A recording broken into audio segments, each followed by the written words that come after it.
ఛత్రపతి శివాజీ సైన్యంలో అన్ని మతాల వారు ఉండేవాళ్ళు. విదేశాల నుంచి వచ్చి ఇక్కడ స్థిరపడిన ఇస్లాం మతస్థులు కూడా ఛత్రపతి శివాజీ సైన్యంలో ఉండేవారు. అంతేకాదు ఛత్రపతి శివాజీ వ్యక్తిగతమైన అంగరక్షక దళంలో కూడా ఇస్లాం మతస్థులు ఉండేవారు. అంటే ఏమిటి? మతానికి మతోన్మాదానికి మధ్య ఉన్న తేడాను స్పష్టంగా చూపించినవాడు ఛత్రపతి శివాజీ. జిహాదీలు ఇస్లాం మతోన్మాదులు, అంటే ఇస్లాం మతం తప్ప మరో మతం ప్రపంచంలో ఉండడానికి వీల్లేదు అన్న లక్ష్యంతో పనిచేసిన వాళ్ళు.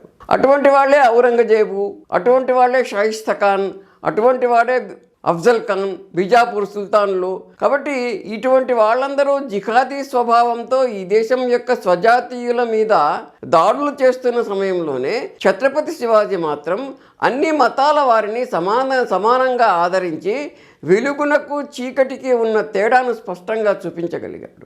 జిహాదీలు చీకటి అయితే స్వజాతీయ హైందవ తత్వం వెలుగు.